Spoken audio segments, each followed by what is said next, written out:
하나님 아버지, 우리가 성령 충만한 삶을 살기 원합니다. 예언과 환상과 꿈을 꾸어 죽어가는 세대를 살리는 그런 인생을 살기를 원합니다. 오늘도 말씀하여 주시옵소서. 예수님의 이름으로 기도드립니다. 아멘.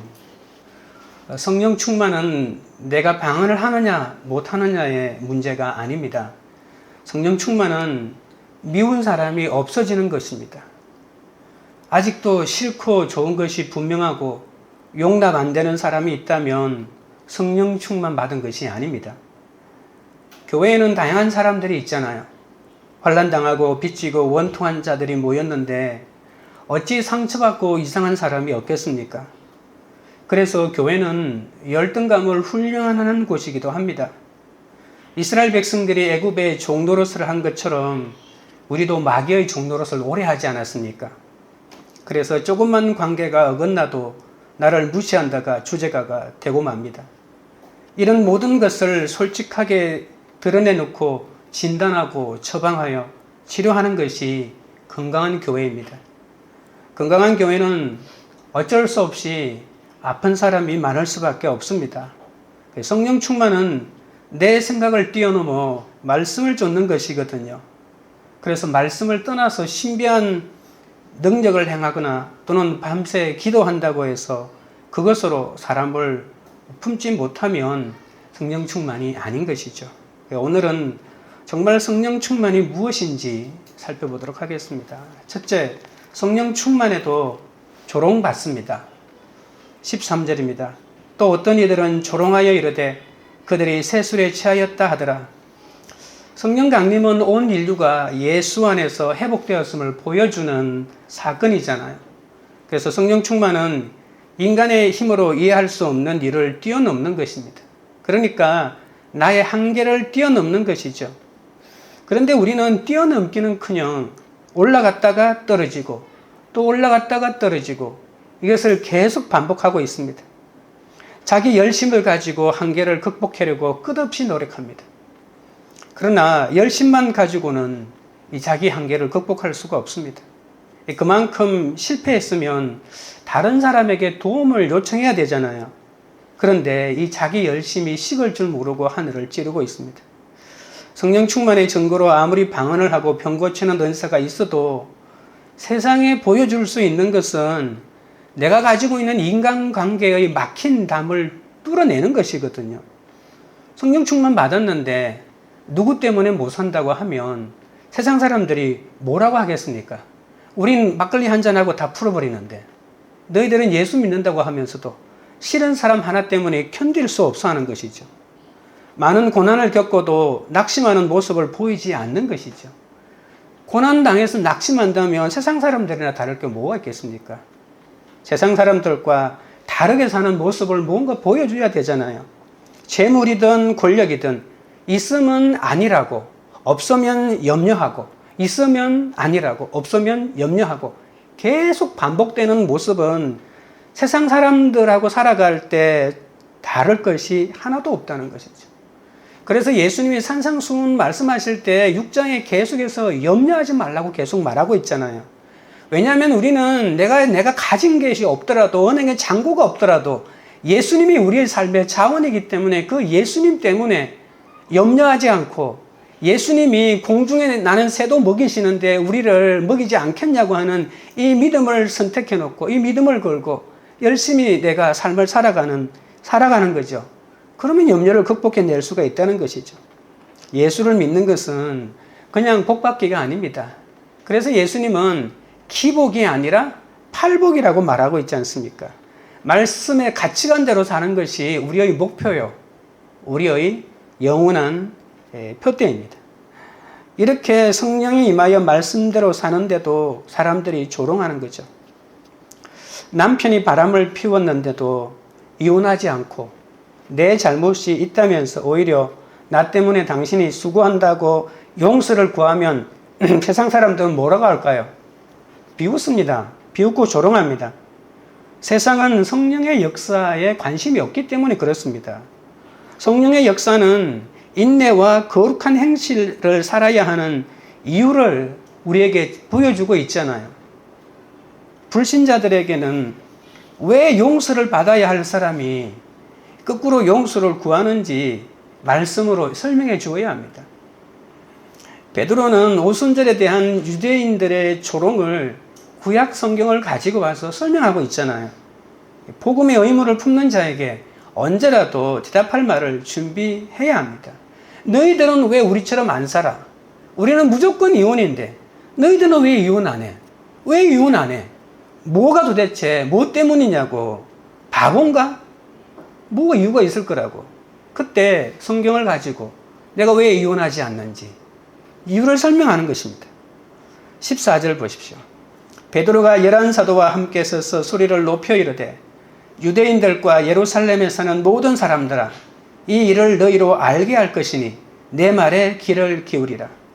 베드로는 혼자 서서 설교했다고 하지 않고 함께 서서 소리를 높였다고 말하고 있죠. 그래서 베드로가 설교할 때 11제자가 함께 서 있었습니다. 그런 의미에서 설교는 엄밀하게 말해서 공동체의 고백입니다. 목사 한 사람의 고백이 아니라, 목사 혼자 하는 것이 아니라 공동체가 함께 하는 것입니다. 아무리 성령이 충만하게 역사해도 여전히 이 유대인들은 이해를 못하기 때문에 그 사람들에게 객관적으로 설명해야 되는 거죠. 어떤 사람이 이렇게 말하고 성령 충만 설명할 필요 없어. 그냥 내가 급하고 강한 바람이 임했어. 그냥 주관적으로 느끼는 게 성령 충만이야. 그러면서 보여주는 게 방언만 보여주거든요. 방언이 필요 없다가 아니라 세상 사람들은 내가 다르게 사는 모습을 보여줘야만이 저 사람이 성령 받았구나라고 이렇게 깨닫는다는 거예요. 그런데 내 속에 그냥 어떤 감정적인 변화가 있다. 이거 가지고는 안 된다는 것입니다. 그래서 베드로가 지금 설명하는 거예요. 성령 충만은 주관적인 경험이 있지만 객관적인 정확한 자료로 구체적으로 설명해 줄 수 있어야 합니다. 베드로가 계집종 앞에서도 벌벌 떨었잖아요. 그런데 성령을 받으니까 경건한 유대인 앞에서도 담대하게 설교합니다. 바람같이 불의 혀처럼 주관적으로 임한 성령을 베드로가 지금 객관적으로 성령으로 풀어 증거하고 있는 것입니다. 그래서 성령 충만은 말씀으로, 믿음으로, 성경으로만 설명할 수가 있습니다. 베드로가 제자로 부름을 받았지만 자기 한계에 빠져 넘어갈 수 없는 인생을 살았잖아요. 죽는 데까지 안 따라갑니다 라고 했다가 도망치고 3번 예수님을 저주하고 도망쳤잖아요. 지금 그런 베드로가 성령으로 이 교회사의 길이 남을 첫 번째 설교를 하고 있는 겁니다. 베드로가 잘나서 담대한 것이 아닙니다. 어떻게 경건하고 모든 성경을 다 외우고 있는 유대인 앞에서 내 말에 귀를 기울이라고 외칠 수가 있겠습니까? 제가 2011년에 교회 청년부랑 함께 이스라엘로 간 적이 있습니다. 예루살렘 성전 서쪽 외벽이 아직도 남아있는데 그것을 유대인들은 통곡의 벽이라고 부릅니다. 이스라엘은 여기에서 성인식도 치르고 애지중지하는 장소입니다. 그곳은 남자 구역과 여자 구역이 따로 있는데 남자 구역으로 가면 동굴처럼 왼쪽에 큰 테라스가 안에 만들어져 있습니다. 일종의 도서관처럼 수많은 자료들이 거기 있고 또 그곳엔 수많은 전통 유대인들이 테이블에 삼삼오오 모여 앉아 경전을 펴놓고 열띤 토론을 합니다. 제가 거기 갔을 때도 얼마나 열심히 토론하는지 혹시라도 내가 알아들을 수 있는 히브리어가 있는지 귀를 가까이 대고 그 토론하는 사람들 앞으로 점점 가까이 갔거든요. 그러다가 내 옆에 있는 사람 코앞에까지 갔어요. 얼굴을 들이댔어요. 그런데도 그 사람들은 비키라 소리도 나지 않고 옆에 보든지 말든지 내 귀를 그 사람 볼 바로 옆에 대든지 말든지 열정적으로 그 경전을 토론하고 있더라고요. 이런 유대인인데 이런 유대인과 함께 구약 성경을 어떻게 이길 수가 있겠습니까? 믿지 않는 남편은 아내에게 그리고 시어머니 잘 모시고 집안 잘 섬기면 예수 믿겠다고 합니다. 근데 10년이 지나도 예수 안 믿습니다. 교회 안 옵니다. 시어머니가. 예수 믿지 않는 자녀는 자기들이 원하는 거 해주면 교회 가겠다고 합니다. 그래서 10년을 하루같이 시어머니를 섬기고 남편을 섬기고 자식을 돌봐주어도 그들은 여전히 자신들의 비율을 맞춰주기만 바랍니다. 우리가 아무리 행위를 잘한다고 해서 그들이 예수 믿지 않습니다. 그들의 말에 계속 속아 넘어갈 뿐입니다. 우리들은, 믿는 사람들은 행위 어쩌고 저쩌고 하면 우리가 꼼짝을 못해요. 행위에 자신 있는 사람이 많지 않으니까. 그들은 나중에 하나님의 심판대 앞에서도 예수 믿는 사람 때문에 내가 예수 못 믿었다고, 난 아무 잘못 없다고, 예수 믿는 아내 보고, 예수 믿는 남편 보고, 예수 믿는 누구 보고 내가 예수 안 믿은 그 사람 탓이라고, 이렇게 둘러댈 사람입니다. 그러니 식구들과 친척에게 복음 전하기가 얼마나 어려운지 아십니까? 무슨 말만 하면 예수 믿는 것을 트집 잡고 교회 가는 것을 긁고 넘어집니다. 예수 믿으라고 하는 말만 하면 사랑을 보여달라고, 좀 책임지는 모습을 보이라고 이렇게 말합니다. 내 행위가 보이는 한 사람의 복음을 전하는 것이 내 행위가 보이지 않는 100사람에게 복음을 전하는 것보다 훨씬 더 어렵습니다. 베드로는 이제 유대인들의 비위를 맞춰주려고 하지 않습니다. 너희들 성경 많이 알지? 성경하고 한번 붙어보자고. 성경 바르게 한번 해석해 보자고. 너희들이 그렇게 애지중지하는 요엘서 본문 가지고 내가 한번 해석해 볼게. 이렇게 지금 하고 있다는 것입니다. 어떨 때는 우리가 가족을 섬겨야 할 때가 있지만 무조건 그 사람 말 한 10년 섬겼으면 많이 섬겼잖아요. 그래도 안 믿는 건 섬긴다고 되는 게 아닙니다. 담대하게 성경을 가지고 들이대야 합니다. 그래도 베드로가 예수님을 모시고 3년간 성경 공부를 열심히 했기 때문에 이 놀라운 말씀 사역을 시작할 수가 있었죠. 행함으로는 구원받을 수 없다. 예수 믿는 것이 최고의 선이자 최고의 경건이다. 지금 베드로가 이 말을 하고 있는 것입니다. 너희들이 알고 있는 그 수많은 율법을 완성한 자가 예수인데 예수 모르면 다 헛것이야. 그리고 예수 믿는 게 최절정이 바로 성령 받는 거야. 지금 우리가 그 성령 받고 있는 거야. 우리들의 삶은 이제 바뀔 거야. 한번 보라고. 이렇게 지금 말하고 있는 것이죠. 행위를 보이면 예수 믿겠다고 하는 사람에게 행위로 만족시켜 줄 사람은 세상에 없습니다. 세상 사람들은 옳고 그름으로 생각하기 때문에 성령 충만을 절대 이해하지 못합니다. 그러나 우리는 성령 충만 받아도 조롱받을 수 있다라고 하는 이 사실을 명심하십시오. 세상은 조롱받지 않는 것이 인생의 목적이잖아요. 너 조롱받지 않기 위해서 공부해야 돼. 너 조롱받지 않기 위해서 권력에 손을 대야 돼. 너 조롱받지 않으려면 뭐 어떻게 해야 돼. 이렇게 말하잖아요. 그러나 예수 그리스도 안에 있는 그리스도인들의 목적은 조롱받지 않는 것이 목적이 아니라 성령 충만 받아도 조롱받을 수 있다고 성경이 얘기하고 있다는 것입니다. 적용 질문 드립니다. 내 믿음의 간증을 통해 얼마나 조롱을 받았습니까? 그때 예수님을 알리기 위해 같이 서서 소리 높여 외칠 지체가 있습니까? 하나님보다는 내 부족함 때문에 조롱받는 것을 두려워 찾아온 전도의 기회를 외면하고 있지는 않습니까? 둘째는 성령 충만은 말씀 충만입니다. 15절입니다. 때가 제3시니 너희 생각과 같이 이 사람들이 취한 것이 아니라, 베드로는 제자들이 방언하는 모습을 술에 취한 것이라고 조롱하는 자들에게 술에 취한 것이 아니라고 말합니다. 우리가 복음 전할 때 우리를 조롱하는 자들에게 덩달아 화를 내고 혈기를 내면 안 됩니다. 객관적으로 부드럽게 설명할 수 있어야 합니다. 이것은 술 취한 것이 아니야. 지금은 오전 9시인데 어떻게 술을 먹겠니? 서울 사람 같죠? 네.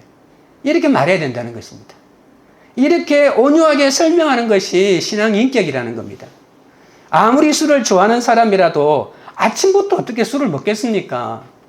그리고 아침 9시경에는 인사불성이 되는 사람이 아무도 없습니다. 그뿐 아니라 유대인들은 오순절 같은 절기가 되면 오전 10시까지는 무조건 금식입니다. 그런데 10시까지 금식인데 한 8시, 7시부터 술을 먹어야 9시에 완전히 인사불성이 되잖아요. 그런데 아침부터 술을 먹었다니 그럴 리가 없지요. 금식 시간 중에 어떻게 9시에 술을 취할 리가 있겠습니까? 그래서 성령 사건은 술이 취해서 일어난 사건이 아니라는 것을 부드럽게 말하고 있습니다. 우리가 친척들 모임에서 예수 믿기 때문에 제사상에 절도 안 하고 술도 먹지 않는다고 하면 이상한 눈으로 쳐다봅니다. 저도 아버님이 일찍 돌아가셔서 그 사촌들 모임에 여러 번 갔는데 절도 안 하고 술도 안 마시면 이상하게 쳐다봅니다. 나름대로 소신을 인정해 주는 분도 있지만 막무가내로 세상 훈계를 하는 사람이 있습니다. 세상을 살려면 그러면 안 돼 이렇게 해서 시작하는 거죠. 그리고 은근히 내 약점을 가지고 공격하기도 합니다. 직장이 없다거나 결혼을 안 했다거나 또는 성격이 너무 소심하다거나 이런 비판을 하는 겁니다. 이때도 우리는 부드럽게 말할 수 있어야 합니다. 빚진 사람이 어떤 사람에게 예수 믿으라고 복음을 전했다고 칩시다. 예수 믿더니 빚을 그렇게 많이 졌어? 빚이나 갚아. 이렇게 말할 수 있다는 겁니다. 빚이나 진 주제에 무슨 나보고 예수 믿으라고 해. 자존심을 팍 끌고 넣는 말을 합니다. 그러면서 결국 너나 잘 믿으세요. 빚이나 갚으면서 너나 잘 믿으세요. 이런 말이잖아요. 이때 우리가 무슨 말을 해야 되겠습니까? 그래요. 저 빚 많이 졌어요. 그런데 예수 믿기 전에는 빚 갚는 거 중요하게 생각하지 않았는데 예수 믿고 나니까 빚부터 갚아야 되겠다는 생각이 들었습니다. 내가 잘못한 게 너무 많지만 예수 믿었기 때문에 이제 빚 갚을 생각이 나고 또 열심히 일할 생각이 났어요. 그러니 예수님 믿어야 되지 않겠습니까? 이렇게 말할 수가 있잖아요. 내가 빚지는데 네가 뭐 보태준 건 있느냐고 달라들면 아무것도 안 되는 거죠. 베드로가 지금 120명의 사람이 대단한 성령을 받고 전도하고 있는데 고작 아침부터 술 취해서 뭐 하는 짓이냐고. 그러니까 10일 동안 예수님이 성천하고 난 10일 동안 매일매일 밤마다 모여가지고 오로지 기도하고 이렇게 온 힘을 다 쏟아내고 있는데 고작 성령 충만 받았는데 세상 사람들이 너 그렇게 술 처먹고 뭐하니? 라고 이렇게 말하면 얼마나 화가 났겠습니까? 이 조롱이 얼마나 극심한 조롱입니까? 그러나 우리가 전도하다가 싸울 수는 없습니다. 예수님의 제자들 중에 이 요한하고 야고보라고 하는 사람이 있죠. 그 예수님하고 일행하고 저기 갈릴리 북쪽에 가서 복음을 전했는데 아무도 예수를 안 믿는 거, 예수님이 복음을 전했는데도. 그때 이 요한하고 야고보가 뭐라고 했냐면 예수님 저기 벼락을 쳐서 다 죽여버리십시오. 이렇게 말했거든요. 이게 보통 인간의 생각입니다. 예수 믿지 성령 받지 못했을 때 제자들의 생각은 이것입니다. 그렇게 좋은 복음을 전하면서도 복음 안 듣고 딴짓하고 딴말하는 거 보면 우라통이 터져가지고 그냥 벼락을 쳐가지고 좀 심판을 내리라고 이렇게 말할 정도가 되지 않았습니까? 공부도 못하는 주제에 대학도 못 간 주제에 이렇게 말하면 이제 내 힘으로 열심히 공부해서 대학에 들어가 보려고 합니다.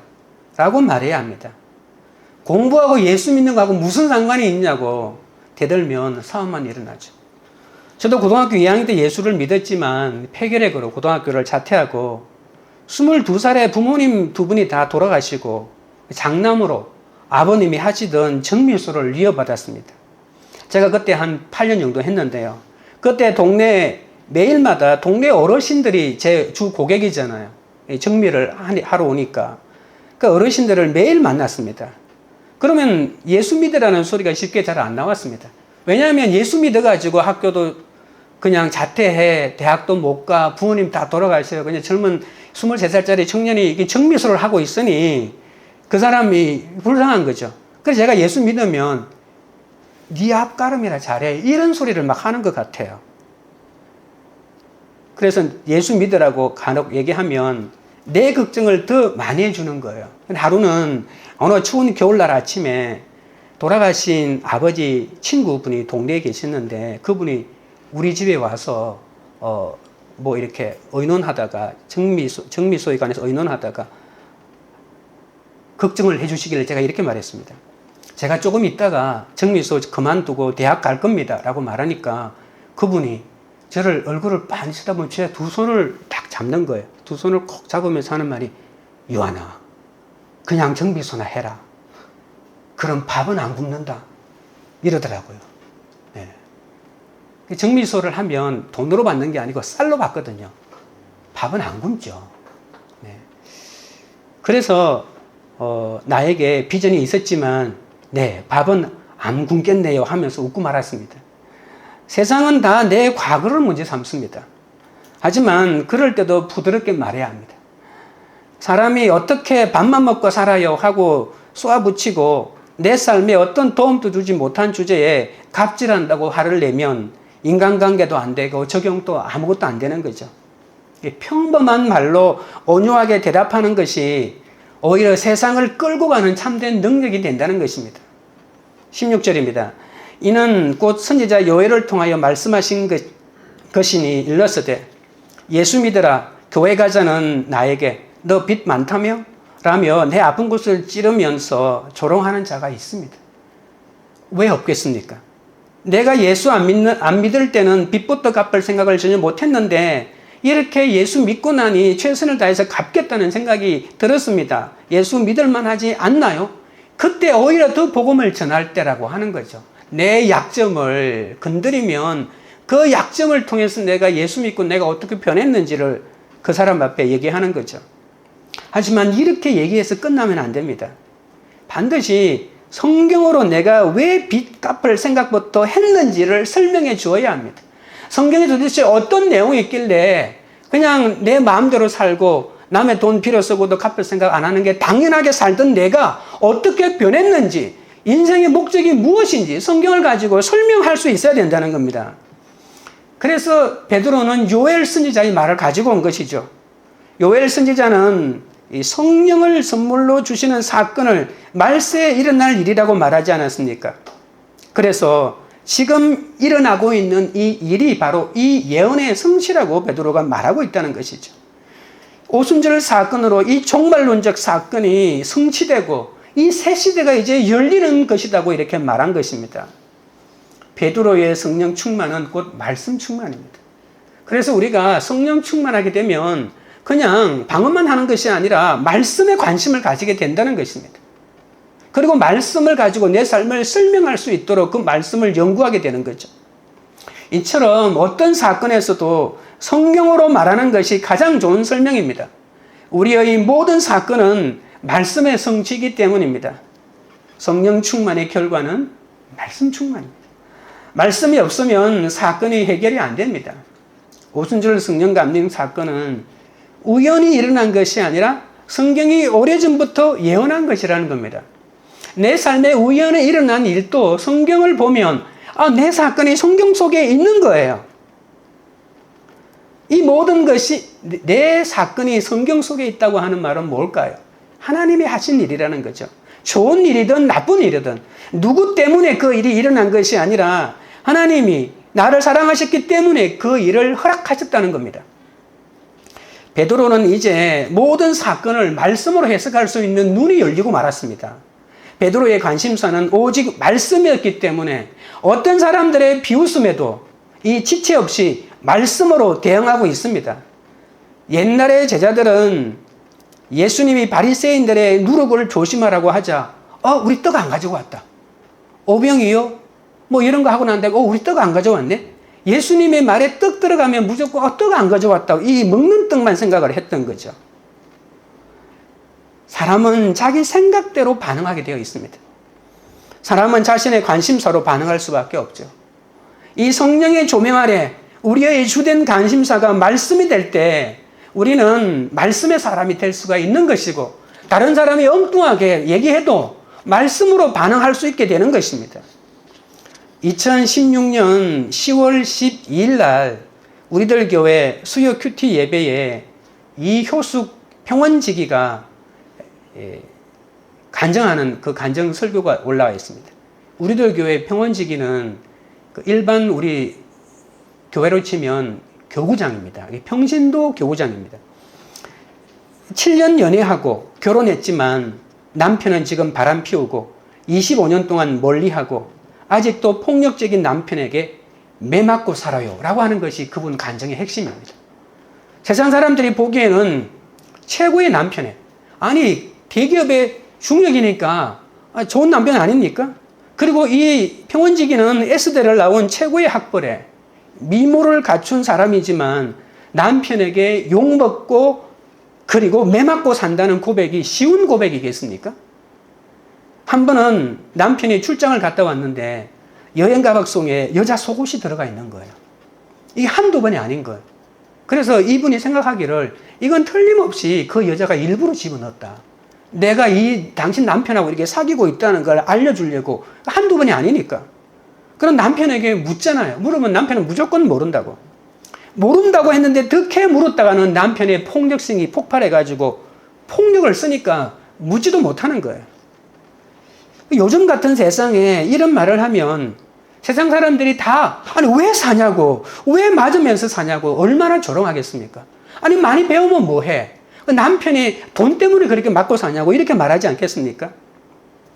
그런데 놀라운 것은 이런 수치스러운 간증을 목장에서 할 때 그 목장에서 이 말을 듣는 사람들이 살아난다는 거예요.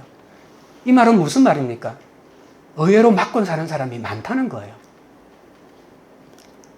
물론 이분은 이런 간정으로 끝나지 않았습니다. 그 당시 큐티 본문이 레위기였는데 레위기 말씀으로 자기 사건을 객관적으로 해석합니다. 레위기 1장에 보면 번제에 관해서 나오는데 소에게 안수하여 번제물을 드릴 때 이 소가 사람 대신 죽임을 당하잖아요. 그래서 소를 하나씩 각을 떠가지고 다 태워가지고 냄새로 드리는 게 번제 제물인데 이렇게 목장 예배 때 자신의 이 수치스러운 얘기를 제물로 내어 놓았더니 주님이 자기 대신 죽어주셔서 죄를 용서하는 일, 다른 사람을 회복시키는 일이 일어났다는 거예요. 목사들은 무조건 말씀을 자기도 살지도 않는 말씀을 외워가지고 1번, 2번, 3번, 4번 이렇게 살아야 된다고 말하고 있는데 변화가 안 일어나는 거예요. 여러분 왜 목장이 중요하냐면 목사 얘기로 변하는 게 아니라 평신도가 자기 간증하니까 변하더라는 거예요. 그래서 이분이 말씀을 가지고 자기가 이렇게 수치스러운 사건을 얘기하니까 사람들이 살아나고 회개 역사가 일어났다는 겁니다. 한 번은 목장에서 남편이 바람 피우는 나눔을 했다고 합니다. 부부 목장이니까. 그때 어떤 남자 집사님이 아니 남편이 바람을 피우는 아내들은 분명히 그 아내에게 문제가 있습니다. 이렇게 강력하게 주장을 하더래요. 너무나도 단호하게 얘기하는 바람에 맞는 얘기라는 생각이 들고 근데 그런 얘기를 들으면 괜히 나눔을 했다. 그 사람이 위험간에 괜히 이런 얘기했다고 이런 생각이 후회가 물밀듯이 밀려왔다고 합니다. 이 병원지기는 자기 자신이 수치스러운 간증을 해놓고도 그러면서 내가 지금 다른 사람에게 인정받고 싶어 하구나. 우리들은 내 간증 해놓고 내 간증 비판하면 섭섭한 생각이 들어요. 내가 간증했는데도 불구하고. 우리는 인간은 간증했으면서도 그 간증 안에 내가 뭘 인정받으려고 하는 욕구가 있다는 거예요. 그래서 이분은 하나님이 내 속에 간증을 해놓고도 뭔가를 인정받으려고 하는 그 욕구를 하나님이 그 죄라는 걸 깨닫게 해주기 위해서 그분에게 이런 말을 하게 했구나. 그리고 곰곰이 생각해 보니까 맞는 말 같아요. 진짜 S대 나왔다고 얼마나 자존심이 강했겠습니까? 아마 남편에게도 제가 무조건 바람 피운 남편 말을 일방적으로 듣는 것이 아니라 그 여자 입장에서 그 남편의 입장도 조금은 생각이 됐던 거겠죠. 그래서 자신으로 인해서 남편이 바람 피우게 되는 점도 있다고 인정하게 되고 자기들을 더 보게 되었다고 이렇게 말하더라고요. 우리가 큐티인으로 지금 큐티를 하고 있잖아요. 이곳에는 그래서 제가 오늘 큐티인을 가지고 올라왔는데 이것은 수많은 사람의 직접 자신의 수치스러운 간증을 오픈하고 있잖아요. 2년 전 제가 집에서 개척 준비 예배를 드릴 때 몇몇 분이 단톡방에 큐티 나눔을 올렸습니다. 그때 아내도 매일 큐티 묵상을 올렸는데 어떤 집사님이 찾아와서 자신은 아침마다 올리는 그 간증이 너무 읽기 싫다고 이렇게 말하더라고요. 그러니까 그분은 이렇게 재수 없다는 표현을 하더라고요. 내가 왜 재수 없게 아침마다 그런 간증을 읽어야 되냐고 이렇게 말하더라고요. 말씀이 들리지 않기 때문이라고 생각합니다. 여러분 큐티인 7월 2일 지난 금요일 신혜금 집사님의 간증을 보시면 제가 앞에 조금만 읽어보면 이렇게 기록됩니다. 선천성 심장병을 갖고 태어난 딸이 심장 수술을 하기 전날 밤 남편의 외도가 드러났습니다. 너무 분한 나머지 간통죄로 남편을 고소했지만 어린 세 자녀를 생각해 고소를 지하하고 아무 일 없다는 듯이 살았습니다. 하지만 용서를 구하던 남편이 술에 취하면 폭력을 휘두르니 너무 무서웠습니다. 아무리 기도해도 잠 못 이루는 고통으로 괴로워하던 저는 가룟 유다가 은 30에 예수님을 판 것처럼 저를 편안히 잠들게 해줄 것 같은 술 한 잔에 예수님을 팔았습니다. 그리고 밤마다 술을 먹고 자다가 결국 알코올 중독자가 되었습니다. 이후 이혼하고 술을 마시며 마음대로 음란을 행하니 저의 거처는 황폐해져서 거하는 자가 없게 되었습니다. 하나님의 뜻대로 살고자 남편과의 재결합을 위해 기도하기 시작했는데, 그런데 그 기도를 시작한 지 불과 몇 시간 후에 남편은 뺑소니 차에 치였다가 청춘병 같은 소식을 듣고 병원으로 달려가서 중환자실에서 의식을 잃은 남편의 귀에 대고 복음을 전했지만 남편은 사고 5일 만에 천국으로 떠나고 말았답니다. 이분은 이러다가 방송으로 큐티하는 우리들 교회를 알게 되고 그 교회에 가서 큐티를 배우고, 그래서 그곳에서 지금은 회복이 되어서 간병 일을 하고 있으면서 힘든 분이 나타날 때마다 큐티책을 펴놓고 성경에 내 이야기가 있어요, 이렇게 구원받은 간증을 전하고 있다고 합니다. 다른 사람들의 간증을 들으면 재수 없는 것이 아니라 나만 욕을 듣고 사는 줄 알았는데, 나만 맞고 사는 줄 알았는데, 그래서 죽고 싶었는데, 저렇게 다 갖춘 사람도 저런 욕을 듣고 맞고 산다는 것을 알고는 자기도 욕을 들을 수 있다고 생각하게 된다는 것입니다. 큐티 간증은 수치스러운 말만 하고 끝나지 않습니다. 말씀으로 자기 삶을 해석하고 살아난 고백을 함께 하고 있다는 것이죠. 나의 간증은 재수 없는 수치가 아니라 제물로 하나님 앞에 내어놓는 것입니다. 성경으로 조목조목 설명된 제물은 최고의 복음 전도의 수단이 되어서 다른 사람을 살리는 약재료가 된다는 것을 아셔야 합니다. 적용 질문 드립니다. 내가 대단한 간증을 하고 전도를 했는데도 조롱하는 소리를 들을 때 얼마나 부드럽게 대응합니까?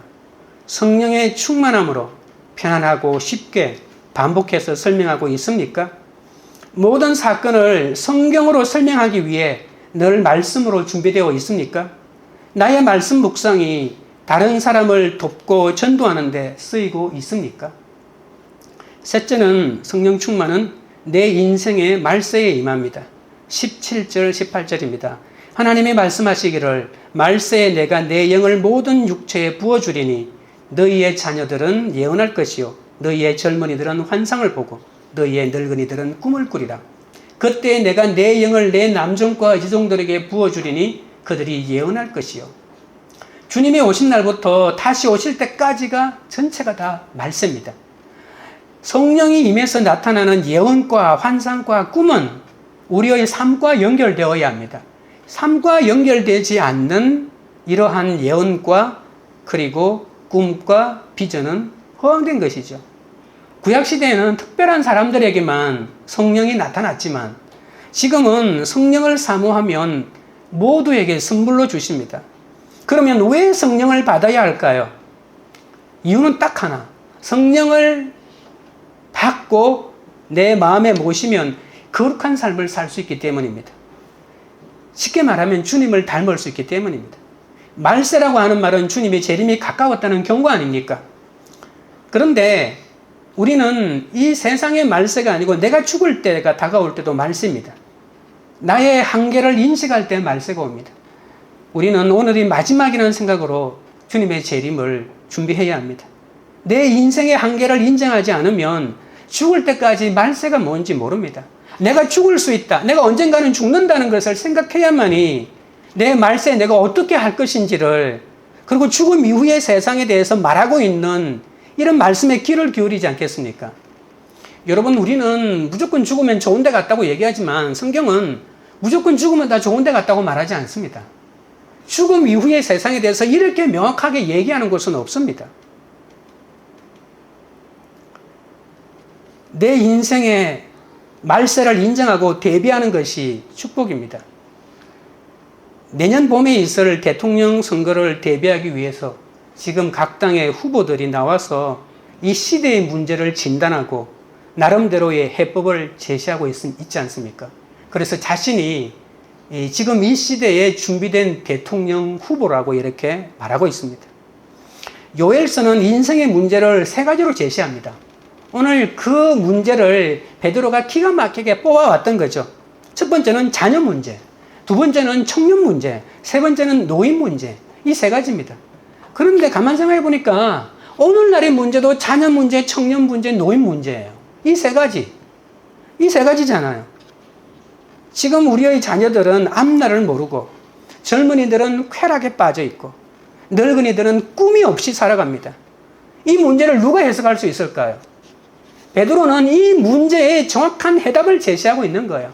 그냥 성령 충만 이것을 말하는 것이 아니라 이 자녀 문제, 젊은이 문제, 노인 문제의 해답이 이 성령 충만 속에 있다고 말하고 있는 것입니다.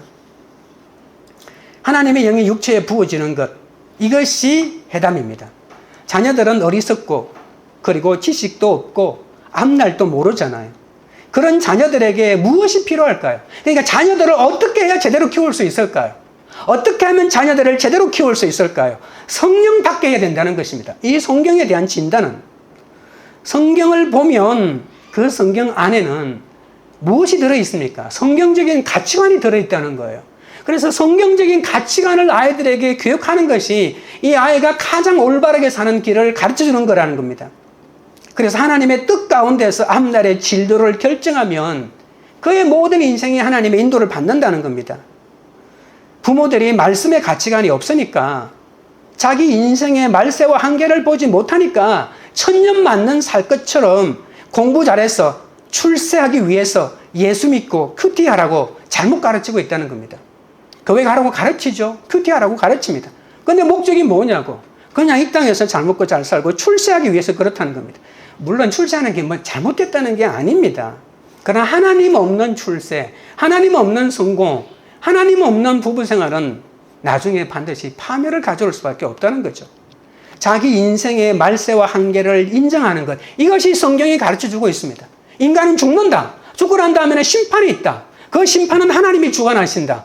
이런 자기 자신의 말세와 한계를 인정하는 것, 이것은 어디에서 배울 수 있습니까? 무조건 사람이 죽으면 다 좋은 데 갑니까? 죽으면 다 영면에 들어갑니까? 죽으면 무로 돌아갑니까? 그렇지 않다는 겁니다. 그래서 오늘 요엘서가 제시하는 것처럼 말씀의 가치관이 바르게 사로잡혀 있어야 된다. 그래야만 자녀들에게 큐티도 제대로 가르칠 수 있고 자녀를 제대로 가르칠 수 있다는 겁니다. 두 번째로 젊은이들은 이 세상에서 자기가 최고인 줄 알고 쾌락 속에서 살아갑니다. 자기는 안 늙을 줄 압니다. 계속 20대, 30대가 계속 될 줄 압니다. 인생의 목적도 없고 비전도 없는 것이 젊은이들의 특징입니다. 그런데 성령이 임하면 젊은이들에게 비전이 주어진다는 것입니다. 인생의 목적이 명확하게 세워진다는 것이죠. 인생이 어디서 와서 왜 살며 어디로 가는지 알지 못하는 것은 비전이 없기 때문입니다. 우리에게 있는 것은 오늘과 내일밖에 없잖아요. 그리고 오늘은 내일을 만드는 유일한 자료고 시간이잖아요. 그런데 오늘을 쾌락으로 보낸다면 내일을 어떻게 준비할 것입니까? 내일 어떻게 되겠지? 어떻게 되겠지? 우리에게 이러한 생각을 가지는 젊은이들가 많다면 어떻게 그 문제를 해결할 수 있겠습니까? 우리는 비전을 가져야 합니다. 특별히 젊은이들은 비전을 가져야 하고 거룩한 비전을 가져야 합니다. 어디서 무엇을 하는 게 중요한 것이 아니라 무엇 때문에 그 일을 하느냐가 중요하다는 것입니다. 그리고 세 번째 제시한 문제는 늙은이들은 왜 그리 섭섭한 것이 많은지 모릅니다. 조금만 잘못하면 섭섭병이 걸려가지고 그럴 줄 몰랐다면서 어린 나이처럼 토라지고 삐집니다. 부부도 살아갈수록 좋은 것보다는 못해준 것, 슬픈 것만 생각한다는 통계가 있습니다. 남편에게 구박을 많이 받은 부인이 치매에 걸리면 남편을 그렇게 괴롭힌다고 합니다. 그러니 과거 속에서만 삽니다. 과거. 노인들은 늘 과거 속에 삽니다. 그 과거 속에서도 내가 남편한테 내가 구박받았던 건 억울한 것만 생각한다는 겁니다. 그러면서 현재의 남편이 보니까 미워 죽겠는 거예요. 과거는 슬프고 연민에 빠지고 현재는 보면 미워 죽겠고. 이런 노인들에게 무슨 역사가 일어나겠습니까? 그래서 늘 하는 소리가 늙으면 빨리 죽어야지라고 하는 마음에도 없는 소리를 말하면서 여러분 늙어서도 할 일이 얼마나 많은데 그 의미 없는 인생을 죽기 위해서 기다리는 인생처럼 살고 있다는 것이죠. 성경이 이런 노인들에게 제시하는 해결책은 성령을 받는 것이다. 성령을 받는 것이라는 겁니다. 그러면 뭐가 달라지는데? 꿈을 꾸게 된다는 겁니다. 새로운 인생의 꿈을 꾸는 역사가 일어난다는 겁니다. 우리가 나이가 어떠하든지 성령을 받아야 이 사도행전의 역사를 살 수 있다는 겁니다. 우리가 성령 충만을 받아야 인생의 목적이 영혼 구원과 가정 회복이 맞춰지게 되는 거죠. 나에게 왜 사도행전의 역사가 일어나지 않는지 아십니까? 막힌 한 사람과의 관계를 풀지 못하기 때문입니다. 많은 사람이 아닙니다. 한 사람 막혀 있는 그 사람과의 문제가 풀지 않기 때문에 성령이 나에게 역사를 못하는 거예요. 그리고 그 막힌 관계를 풀지 않는 것도 그냥 중요하게 생각하지 않는 겁니다. 원래 인생이 그렇다고. 이것을 해결하지 않으면 평생의 모든 열매가 헛것이 됩니다. 그래야만 자녀들이 말씀의 예언으로 앞날을 인도받고 청년들은 비전을 가지고 노인들이 꿈을 꾸지 않겠습니까? 내가 받은 성령, 이 충만이 열매로 맺을 때까지 이 막힌 관계를 뚫어내는 이러한 과정을 밟아 나가야 합니다. 내가 어떤 나이에 있든지 예언과 환상과 꿈이 있으면 다른 사람들이 그런 나를 보고 자기 죄를 고백하면서 어떻게 살아야 하는지고 묻지 않겠습니까? 적용 질문 드립니다. 세상 끝에 쉽게 물들어가는 어린 자녀, 뚜렷한 삶의 목표 없이 무기력하게 사는 자녀, 과거에 대한 원망과 후회로 사는 부모 때문에 너무 힘드십니까? 내 인생의 말세에 오직 성령 충만한 것밖에 길이 없다는 것을 믿으십니까? 나의 말세에는 어떤 예언과 환상으로 성령이 임하셨습니까? 넷째로 성령 충만은 구원의 역사입니다. 19절, 20절입니다. 또 내가 위로 하늘에서는 기사를 아래로 땅에서는 징조를 베풀리니 곧 피와 불과 연기로다.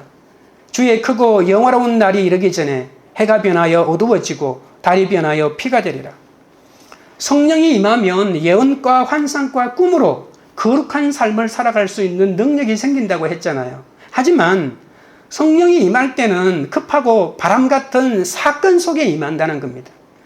나의 해와 달과 별인 돈이 떨어지고 남편이 떨어지고 자식이 떨어지고 건강이 떨어지고 직장이 빛을 잃고 어두워져가는 그런 현상 속에서 성령이 임한다는 겁니다.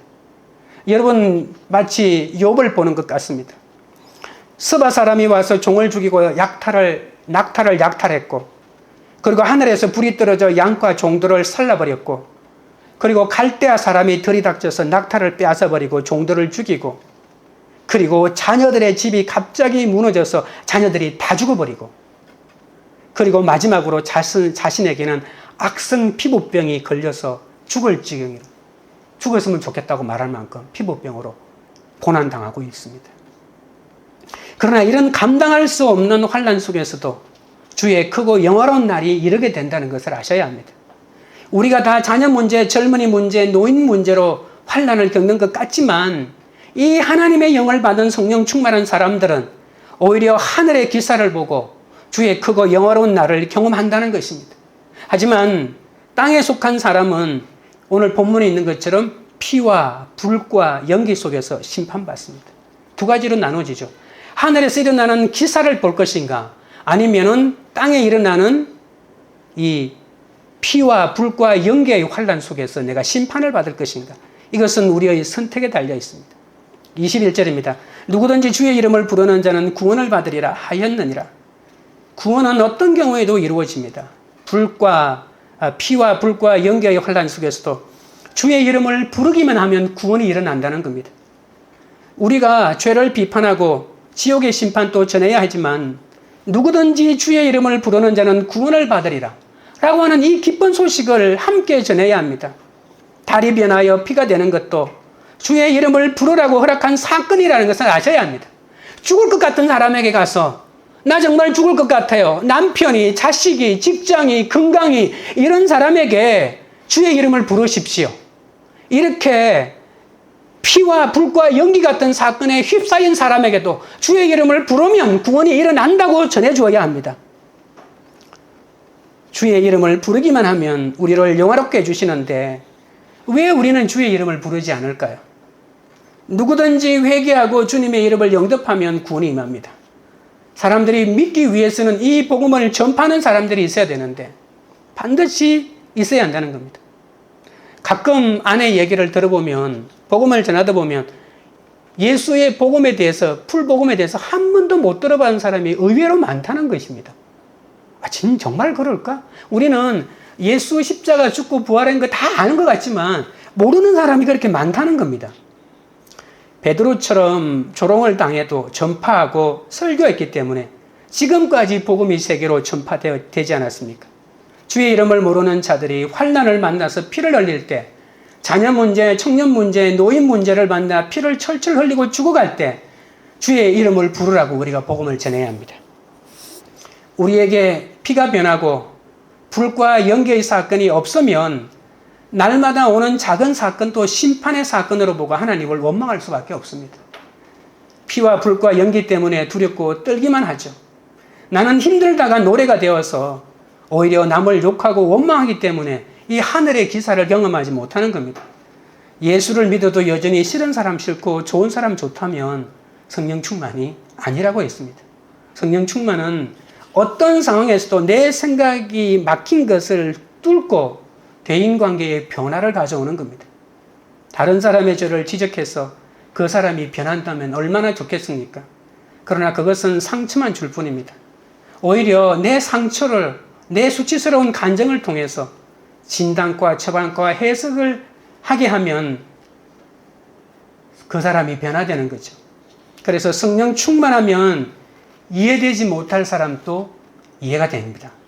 내 신앙이 날마다 제자리 걸음을 하고 있습니까? 올라갔다가 다시 떨어지는 일을 반복하고 있습니까? 아무리 내 인생의 실패를 경험했다 해도 그 실패 때문에 주님의 이름을 부르게 되었다면 그것보다 축복은 없습니다. 우리는 해가 변하여 어두워지고 달이 변하여 피가 되는 환난 속에서도 이 크고 영화로운 주님의 구원을 확신하는 사람이 진정 성령 충만한 사람임을 잊지 말아야 합니다. 적용 질문 드립니다. 피와 불과 연기의 사건에서 하나님의 크고 영화로운 구원을 체험하고 있습니까? 심판의 사건으로 피를 철철 흘리면서 그 속에 뒹굴고 있습니까? 아니면 주의 이름을 불러 구원을 얻고 있습니까? 말씀을 맺겠습니다. 성령 충만받아 말씀의 가치관대로 살면 칭찬을 받는 것이 아니라 조롱을 받을 수도 있습니다. 용서받아야 할 내가 도리어 용서를 구하니까 세상 사람들은 어리석은 삶을 산다고 조롱합니다. 그러나 성령 충만은 말씀 충만입니다. 내 사건을 성경 말씀으로 해석하여 성경이 이루어진 사건임을 보여주어야 합니다. 그리고 성령 충만은 내 인생의 말세에 임한다고 했습니다. 내 삶의 한계를 인정하고 그 위에 잘 서 있으면 예언과 환상과 꿈을 꾸어 구원의 방주가 되게 하신다는 겁니다. 내 인생의 한계를 인정하지 않으면 절대로 성령 충만을 받을 수 없습니다. 성령 충만은 구원의 역사입니다. 주의 이름을 부르라고 이 사건이 왔습니다. 여러분 모두 성령 충만한 사람이 되시기를 바랍니다. 우리 찬양 드리고 기도하도록 하겠습니다.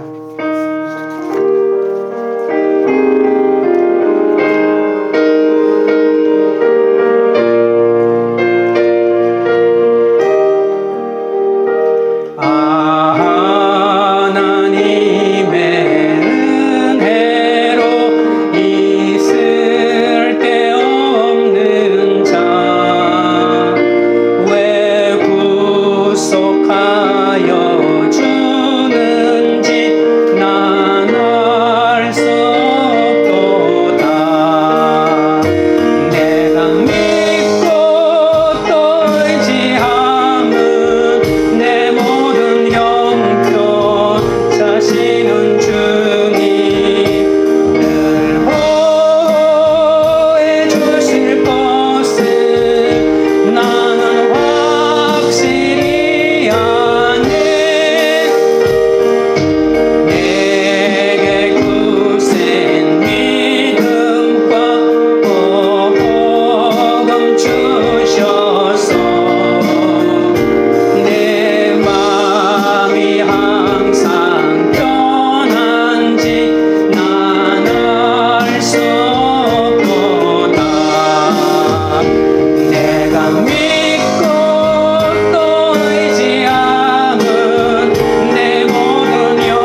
기도하실 때 성령 충만한 내 믿음의 간증 때문에 오히려 조롱받을 때도 있는데, 그때도 두려워하지 말고 외면하지 말고 전도의 기회로 삼게 해달라고 기도하겠습니다. 조롱받는 자들에게 성령 충만함으로 정말 쉽게 반복해서 화내지 않고 부드럽고 편안하게 설명할 수 있게 해달라고 기도하겠습니다.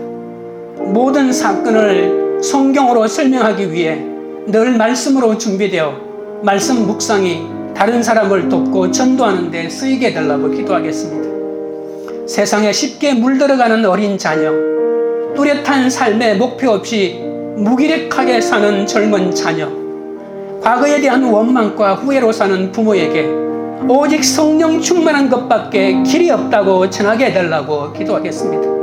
내 인생의 말세를 인정하고 성령 충만하여 예언과 환상과 꿈이 임하게 해달라고 기도하겠습니다. 우리가 어떤 피와 불과 연기 속에 있어도 성령이 임하셔서 이것이 구원의 사건이 되게 해달라고, 어떤 고난에서도 주의 이름을 불러 성령 충만, 말씀 충만으로 승리하는 시간이 사건이 되게 해달라고 우리 다같이 주의 세 번 부른 다음에 기도하며 나가겠습니다. 주여, 주여, 주여. 거룩하신 하나님 우리 아버지여, 성령 충만한 내 믿음의 간증 때문에 조롱받을 일이 얼마나 많은지 모릅니다. 하나님 우리 아버지여, 그때도 두려워하지 않게 하여 주시고 내 전도의 기회로 삼아 그 기회를 외면하지 말게 하여 주시옵기 우리 아버지 하나님이시여 바라보면 합니다. 조롱하는 자들에게 성령 충만함으로 정말 쉽고 반복해서 화내지 않고 부드럽게 아버지 하나님이여 설명할 수 있도록 역사하여 주시옵소서. 모든 사건을 성령으로 설명하기 위해 늘 말씀으로 준비되어 말씀 묵상하여 다른 사람을 돕고 전도하는 데 쓰이게 하여 주시기를 원합니다. 세상에 쉽게 물들어가는 어린 자녀들이 있습니다. 뚜렷한 삶의 목표 없이 무기력하게 살아가는 자녀들이 있습니다. 과거에 대한 원망과 후회로 사는 부모녀로 있습니다. 아버지 하나님이여, 이들에게 오직 성령 충만한 것밖에 길이 없사오니 아버지 하나님이 이들에게 성령 충만의 길을 전할 수 있도록 역사하여 주시기를 원합니다. 내 인생의 말세를 인정하고 성령 충만하여 예언과 환상과 꿈이 임하게 해 주시옵소서. 예언과 환상과 꿈이 임하여 새로운 삶을 살도록 역사하여 주시기를 원합니다. 아버지 하나님이여, 어떤 피와 불과 연기 속에 있어도 성령이 임하여 주셔서 이것이 구원의 사건이 되게 하여 주시옵소서. 어떤 고난에서도 주의 이름을 불러 성령 충만, 말씀 충만으로 승리하는 삶을 살도록 하나님이 역사하여 주시고 주님이 인도하여 주시옵소서. 고맙고 감사합니다. 하나님 아버지, 예수 믿고 성령 받으면 불행껏 행복 시작인 줄 알았습니다. 그런데 여전히 성령 충만 받고 나의 간증을 이야기할 때 왜 이렇게 조롱하는 사람이 많은지 모르겠습니다. 조롱을 받을 때 아무리 부드럽게 설명을 하려고 해도 수치심이 올라오고 혈기가 올라와 아버지 하나님이여 부드럽게 설명할 수가 없사오니 주여 불쌍히 여겨 주옵소서. 이 죽을 죄인이 주님 안에서 받은 구원의 은혜가 너무 크기에 그 구원을 모르는 자들에게 10번이고 100번이고 쉽고 부드러운 언어로 설명할 수 있어야 하는데 주여 도와주시옵소서. 설명할 수 있게 하여 주시옵소서. 제가 성령 충만함으로 설명을 잘했다고 하지만 그래도 오해가 생기는 일이 많습니다. 참는 것이든 설명을 하는 것이든 온전한 성령의 힘으로 한 것이 아니기 때문에 늘 문제가 생기고 갈등이 생겨오니 주여 불쌍히 여겨주시고 그럴 때마다 저에게 책임을 물으셔서 나의 한계를, 나의 삶의 한계를 다시 보게 하여 주시니 이것 또한 은혜임을 고백합니다. 우리는 조금만 잘해도 내가 잘한 것처럼 나도 속고 남도 속이는 존재입니다. 주여 불쌍히 여겨주셔서 제 인생의 말세를 경험하게 하셔서 아직도 회개하지 못하고 있는 것이 무엇인지 사건을 주셔서 깨닫게 하여 주시옵소서. 내가 한계에 부딪히는 사건을 통해 내가 입으로만 하는 회개가 얼마나 많았는지 보게 하여 주시옵소서. 진정으로 남을 긍휼히 여기는 마음을 갖지 못한 것을 용서하여 주옵소서. 하나님이 기뻐하시는 제사장이 되어서 번제로, 속죄물로, 화목제로, 소제로, 속건제로 내 몸을 제물로 불태워 하나님께 나아가는 제사장이 되기를 원하오니 주여 인도하여 주시옵소서. 성령 충만이 곧 말씀 충만이라고 하시니 어떤 사건도 말씀으로 해석하고 설명할 수 있기를 원합니다. 성령님이 저와 저희 가정과 공동체에 임해 주셔서 어떤 문제도 말씀으로 인도받게 하여 주시옵소서. 성령 충만은 비와 불과 연기 속에 오는 것임을 다시 깨달아 지금 피와 불과 연기와 아버지 하나님이시여 바람 같은 사건이 다가왔지만 이것이야말로 성령이 충만하게 임하는 사건임을 깨달아 주님을 바라보게 하여 주시옵소서. 피와 불과 연기의 사건 속에서 우리가 주님의 이름을 온전히 부를 때 구원의 은혜를 허락하여 주시옵소서. 광교리들 교회가 성령 충만하여 예언과 환상과 꿈이 있는 공동체가 되게 하옵소서. 우리 가운데 성령이 임하셔서 성령 충만하여 우리의 사건을 잘 해석할 수 있도록 역사하여 주옵소서. 각자의 난 곳에서 난 곳 방언으로 말씀을 듣고 가는 우리 한 사람 한 사람이 되게 하여 주옵소서. 우리의 모든 종말론적 고난의 사건에서 주의 이름을 부름으로 구원을 이루어가는 귀한 한 사람 한 사람이 되도록 역사하여 주시옵소서. 예수님의 이름으로 기도드립니다. 아멘.